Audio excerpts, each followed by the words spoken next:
professionalism in serving quarters there and how to deal with incessant building collapse in Nigeria. We've been joined by a building expert, as a matter of fact, the head building department from the University of Technology, Akure Futa. We're talking about Dr. Prince AKANNI. Good morning. It's nice to have you on the program. Thank you, moderator. For those who be thinking that Prince and Doctor were bringing them together, that's his name. His name is Prince. For his title is Doctor. So it's nice to have you, and it's even funny to me in the first instance that how can somebody be Prince? But since that's your name, I do not have any reason to change it for you. Actually, that's my name. Of course. So let's go straight to business, Dr. AKANNI. If you look at it, Lagos seems to be the epicenter of building collapse in Nigeria. Find incessant building collapse in that state. More recently, Lekki, Banana Island, and all of those things. And it's getting much more worrisome. And one quick question that comes to mind is, were there no approvals? Were there no inspections? What exactly went wrong?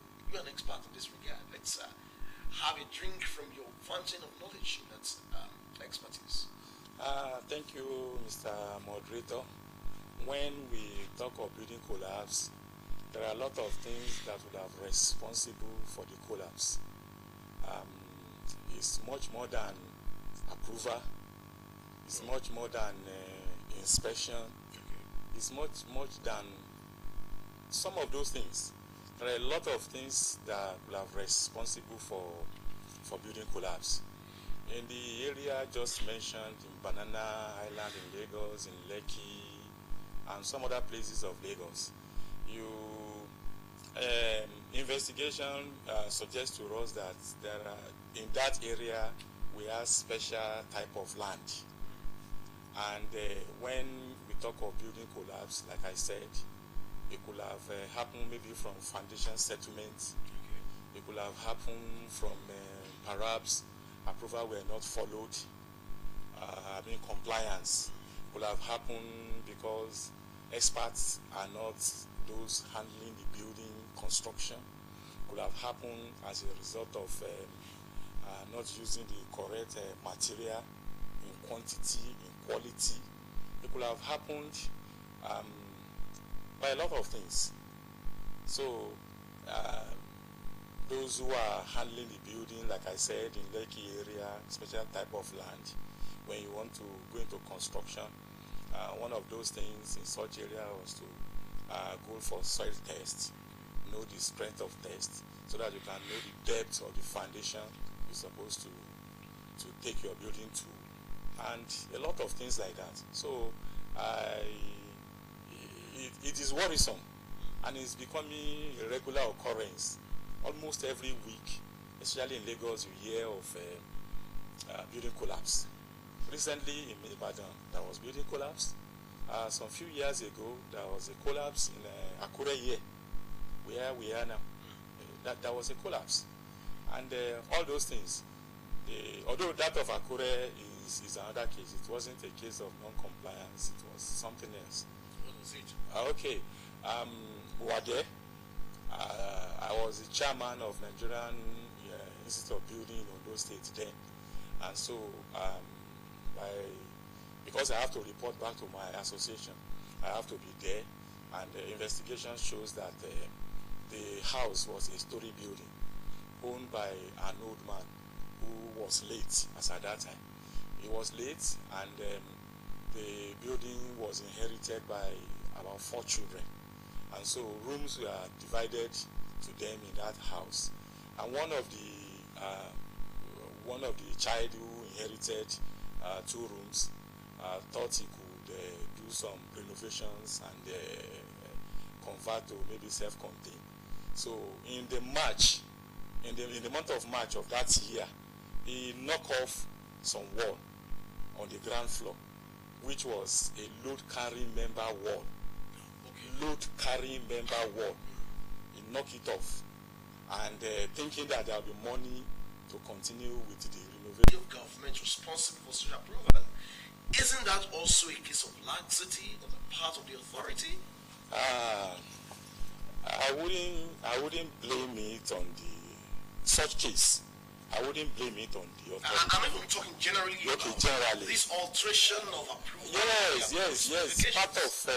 Part of the blame could go to the authority that's supposed to be in charge of monitoring.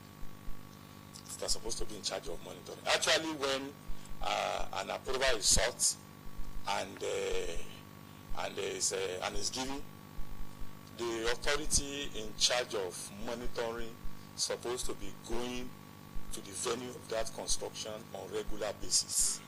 But here we are in Nigeria. It's not so done like that.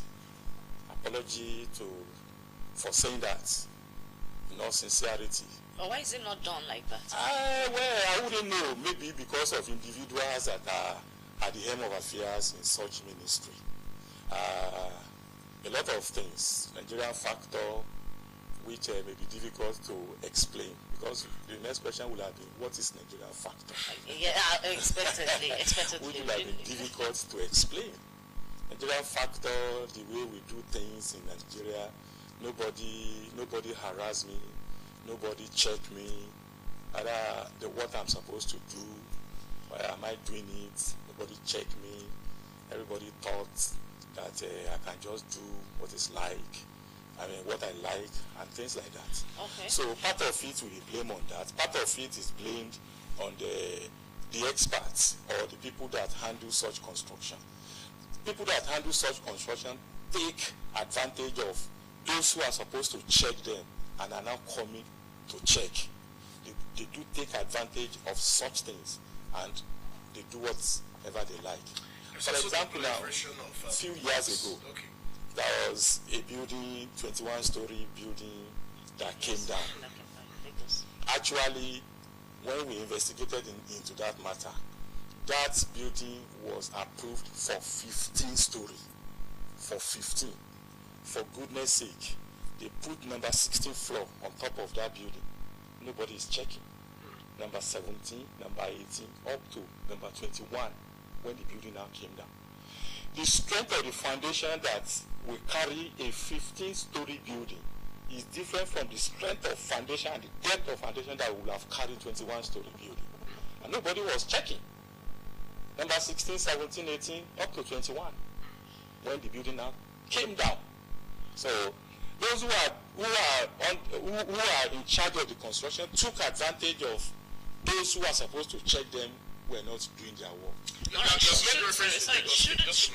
made reference to Lagos State. Is it safe to say, therefore, that Lagos State government is not serious about effective monitoring and supervision of the beauty industry in the state? Will have been difficult for me to say. Why? Lagos State government put in charge the ministry, the expert, the personnel that supposed to be doing this work, checking, approval, monitoring, and all those things. But the blame will have been those that were put in charge. I think the permanent secretary or the director of that agency was quickly removed, and that was not enough. All right. Life was lost. All right. Talking about this issue, we can still see that there is a huge gap in monitoring, and we can say that largely it's a problem of monitoring too, from the conception to the completion of this structure. Shouldn't your organization be playing a vital role, with the concerned ministry in ensuring that things are done properly? Okay, thank you. Yes, my organization is supposed to have done that, and we are doing it. But there is a limit to which we can do that. That one will make me to mention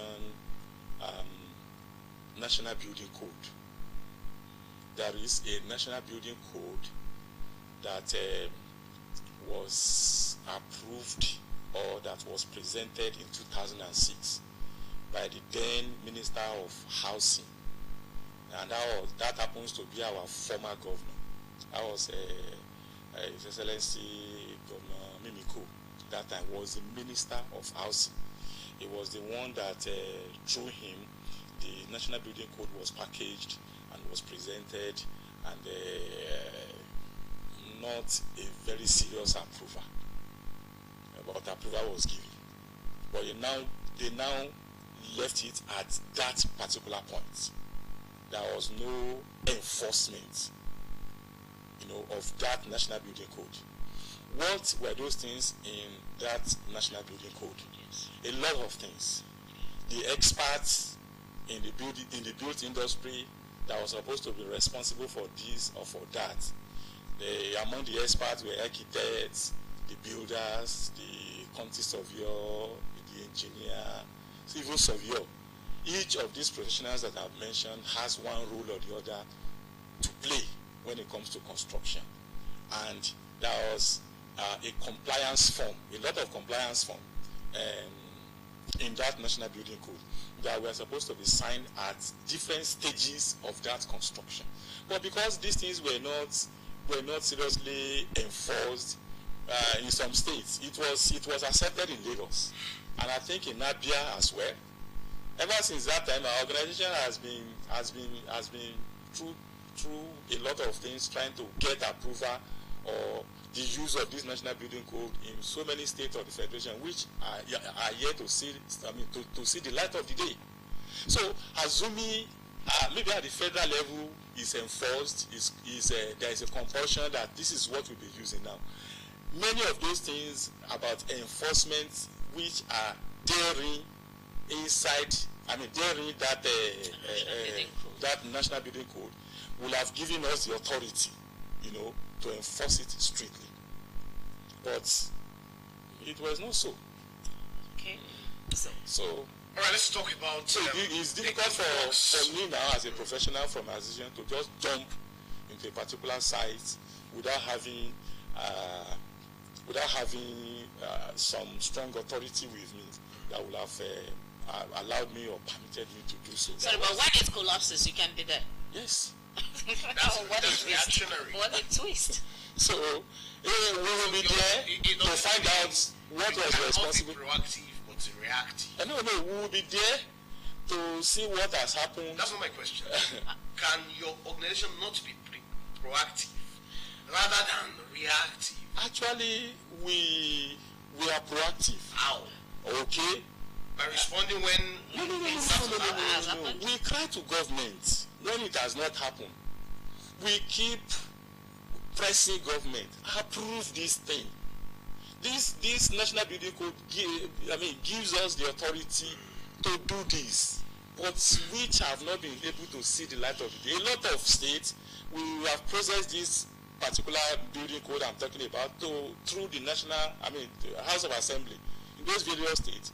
And politics here and there in Nigeria has not made that particular code to see the light of day or to be enforced or to be accepted wholly in most of these states, even including our own state here. Sorry to say that. Now, some have also blamed many incidents of building collapse on, let's say, the quack and all of those. And many people are also asking, so with the quack and with the experts, because we find situations where people say, look, I have a brother, uncle, cousin, father somewhere that would handle this project for you cost effectively, and eventually you find that you are just pound wise, penny foolish. I don't know. So what exactly is the quack? How are you dealing with issues of quackery in the beauty industry to be able to prevent this kind of ugly incidences? Okay, thank you, Mr. Moderator. A quack is somebody, is not somebody who is not educated. He's not somebody who, let me put in quote, who has not gone to school. He's not somebody who cannot speak English. He's not somebody, I don't know. That's not a quack. Okay. So who is a quack? But a quack is somebody who has not been trained in a particular field and is gambling into that field without any law, without any check, or without any monitoring, checking his activity. And the most funny thing is that their services are very cheap. In fact, quacks include clients quack, include clients. We have seen situations where we're on construction site and the client will be dictating to us what to do, simply because they want to maximize, they want to minimize cost, they want to minimize material. He thought that people should not at least eat 1 naira, 2 naira from whatever he's doing and all those things. So, quacks, and you and me. So you're under obligation to listen to directions from a non-professional just because of what? Yes, because I want to minimize cost. Instead of allowing a professional to handle this thing professionally, how it should be, the safety and everything. Clients who are well read, even government representatives who are well read, but who are not in this particular field, will be dictating, to the construction team what should be done, what should not be done. And I was trying to say about Nigerian factor, and because I really needed this job, maybe I've not been on site, I've not been able to get contract for some few months, and here comes one in this year, and a lot of compromise to the side of even the so-called clients. So it is not the bricklayer there that is. So when you're talking about compromise, I think being a professional should start with certain principles that you follow, and that you've not had contracts or jobs for a while. Should that make a professional or a member of your association to bend the rules? No. My association doesn't bend the rule. Individual bends the rule. My association doesn't. I mean, individuals in your association. And that is where we have the individual differences. And we have conscience. There are no constitutional provisions of your organization to check such areas. There are. So okay. Now let me take a typical example. In that 21-story building that collapsed in Lagos, was it 2020 or so? I think 2020. Yeah, that was during the Corona. Yes. There was an engineer on that site who quit the site because the client was dictating to him, and he was not ready to go along the dictates of the client because it is very, very unprofessional. He knew that this thing could cause trouble for him, so he wrote and he quit the site. He left the job, and that was what saved him. Okay, so it's safe to say. So you can see that individual. That man practice construction profession. I mean, to the core. Now, just a moment. He wrote, recused himself from that construction. He wrote, and that letter was not in secrecy, was it? Yes, no. It was not in secrecy. Yes. Was not a pointer that there's a very huge problem coming. So, what did, for instance, your organization do? For instance, Lagos State government through the Ministry of maybe they call it works, housing, lands and infrastructure, whichever case it is. What did they do since such letter? Since it was not in secrecy? Yes, that is the question for all of us. Because if I wrote, it's not in secrecy, and I communicated my writing, I cried out, I told the whole world that I foresee trouble coming. Nobody was doing anything about it. Then the question is now for me and you. So don't you think if professionals... Can that be Nigerian factor? No. that I'm trying to talk about? Okay, for instance, if professionals like you, okay, take after that man and say, oh, if it is not right, then we are not doing this. Okay. Don't you think instances of building collapse will reduce? I mean, at the end of the day, if people, professional bodies who are involved, in the built industry decide to do what is right, saying that we would not do this if it is the statistics are not right.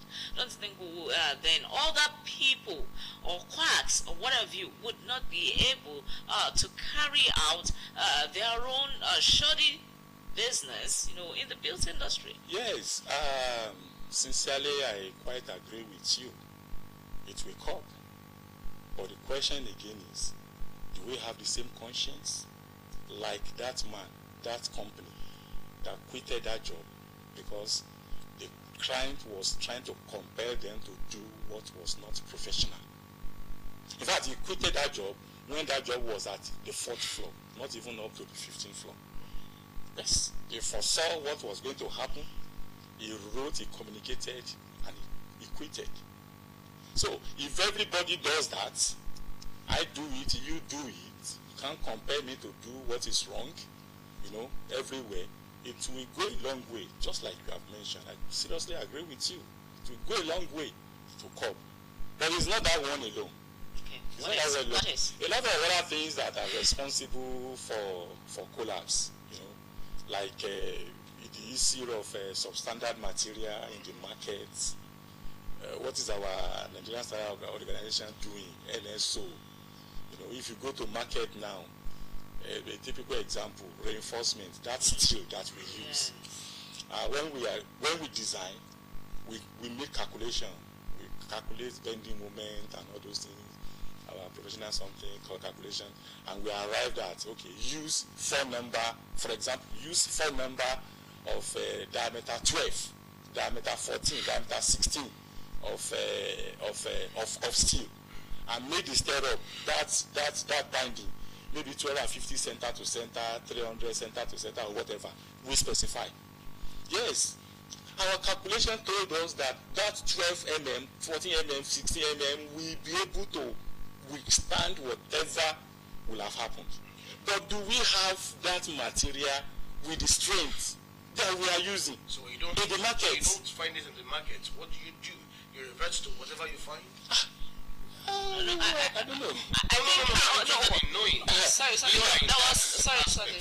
There was a time we hosted a show here and we had people from the build industry come here. It was in fact at the wake of that 21-story building collapse in Lagos, and dons like you were saying that the figure written on these steels are not accurate.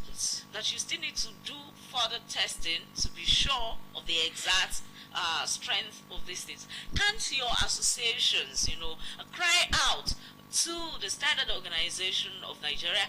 And if you find that they are also compromising, can't you shout to Nigerians that see the harm that is coming to you through so and so quarters? We did. We organized a lot of seminars. Those were few of the avenues we cry out. We issue communique, to government after such a workshop, after such a seminar or whatever. We issue out a communique, we cry out, we reach on to government, but it seems all our cry are not seriously taken into consideration. It's just very, very unfortunate. We even invite this organization that we're talking about during our conference, our workshop. We ask them to come and present their products and all those things. And at the end of all these things, we see we communicate government and all those things. Dr. AKANNI, before we let you go, I'm seriously tempted to put it to you that we still have a long way to go in dealing with this problem. Yes. And we seem to be helpless. We really, really seem to be helpless, because you're saying that, yes, you cry out all of these, you do workshop and all of that. Your agreement is not working. Yes. So, how do we get out of this quagmire? To get out of this mess, let me just put it as a mess, because it's becoming, it's making mess of the profession, it's making mess of our even country, our image. Everybody needs, who are at the helm of affairs at one level or the other, needs to rise up, be truthful, have conscience, and do what is expected of you to do. Don't cut corners. People are cutting corners. People are not even invited. Some of these collabs we are talking about, there are some of these collabs that even professionals are not involved. Look at that 21-story building. The structural engineer quitted that site when the construction was at the 4th floor. Who was the professional that was supervising 5, 6, 7, up to 21? No engineer that was guaranteeing that if you load, if you do this, nobody like that. and it was going. No checking from the ministry that gave approval. Didn't go back to that place, to go and check, are they complying? That is that. Another thing is that national building code I'm talking about. There are a lot of compliance forms in that code. We are not following that compliance form. That compliance form, one of them is this: when you set out a building, even from the foundation, I will sign as a builder. If I'm the one that supervises that setting out, the architect will sign to say this building was set out to the structure that I designed. I will sign as a builder that this foundation was taken to the depth, to the width, to whatever, no vacuum, no this, there is a compliance one. The structural engineer will sign to ensure that all those things. Even the land surveyor, that is something that informatic people, will sign that that building aligned with the geographical position where that building has been put. But we are not doing it. Okay. That's why it seems that we just have to keep trying until we get out of the problem. But in the meantime, I have to thank you so much for sharing your thoughts with us. Thank you. On this topical issue. Dr. Prince AKANNI is the head of building department for the University of Technology, Akure, and he's been sharing with us causes, cases, and control of building collapse in Nigeria. Thank you so much once again. All right, we'll take a break. We'll be right back. Please, just stay with us, everyone.